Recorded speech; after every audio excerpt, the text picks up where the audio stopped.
Hello everyone that is somewhat interested in baking. I'm Alice, the owner of ClassyBakes, and this is in fact my first YouTube video. How exciting! We're going to start off by making some Alice in Wonderland Eat Me cookies, because I'm Alice and I'm not in Wonderland right now, thank you coronavirus. So to get started, you're going to chuck 100 grams of sugar and 113 grams of unsalted butter into a bowl and whisk it all together.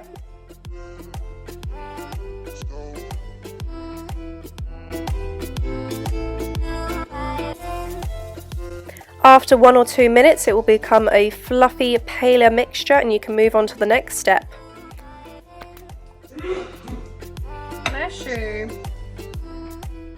Next, drizzle in your 1 teaspoon of vanilla extract or fresh vanilla bean if you have a higher paid job than me. Also go ahead and crack 1 egg in there and mix again.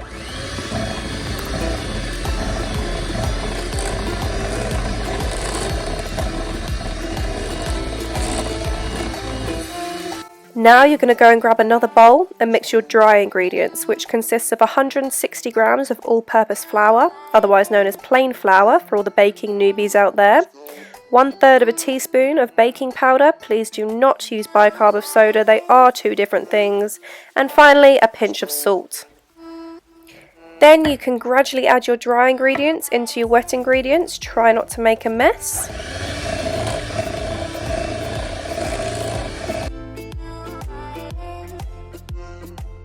Quick fun fact about myself, I've been running ClassyBakes since I was 13, so 7 years now, and I am completely self-taught.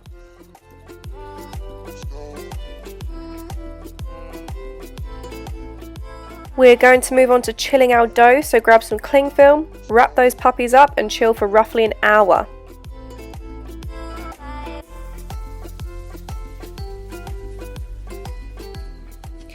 While your dough is chilling, you can go ahead and count all of the toilet rolls that you've been hoarding or visit your fridge for the 24th time today, only to see that there is nothing new in there.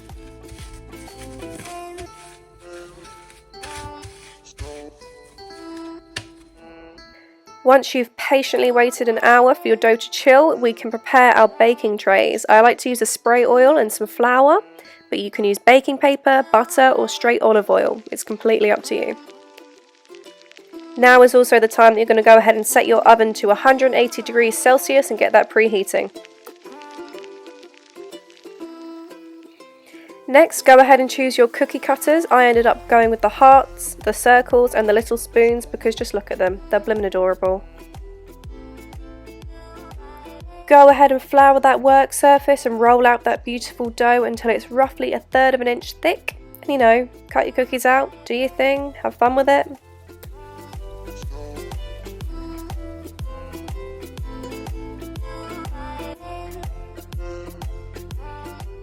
Another fun fact about me is that I'm a nanny by day to 3 gorgeous children, so we'll also be including some baking videos for kiddywinks on my channel too.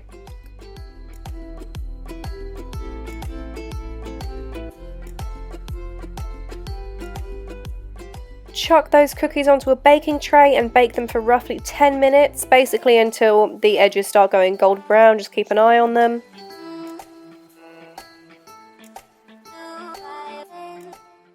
Please set a timer, we don't want any cremated cookies, thank you. Right, icing time. Grab yourself a Ziploc bag, a teeny tiny piping tip and a pair of scissors to make your piping bag. If you have a piping bag in the house that you're quarantining in, then good for you, you lucky thing. So go ahead and cut a tiny bit off of the corner of the bag and slide the piping tip in.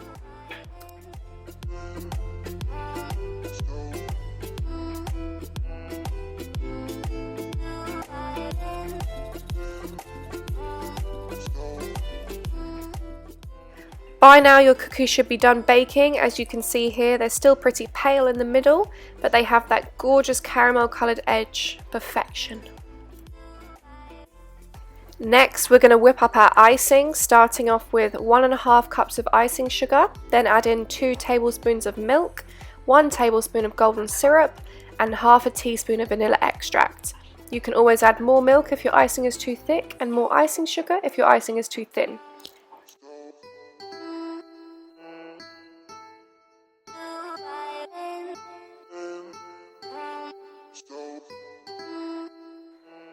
Now prepare yourself for an icing sugar cloud and give that a good whisk. You can also add your colouring now. I'm going to start off with just a white base and then I'm going to add some red food colouring later on. Once that's all whipped up, I opted to grab myself a coffee because icing biscuits is not a 5-minute job. So simply dip your cookies into the icing, give them a little pat down and gently lift them out of the bowl.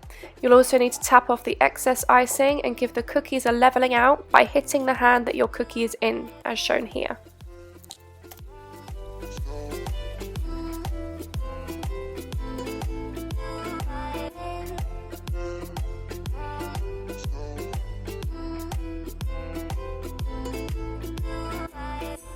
Looks like we've got time for another fun fact. Last year I travelled Australia and just had to get a tattoo to prove it. I decided to put some of the white icing aside so that I can use it later, as we're going to colour the rest of this red now.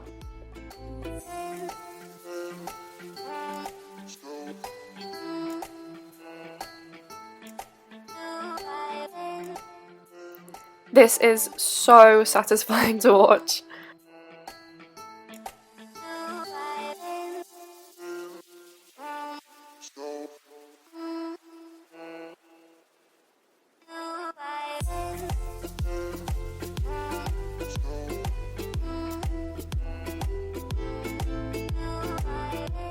So make sure that your icing is completely dry before you move on to this next step.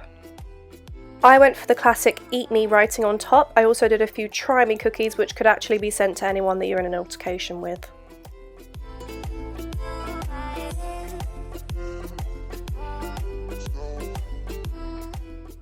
And there you have it, Alice in Wonderland cookies, perfect for a quarantine high tea.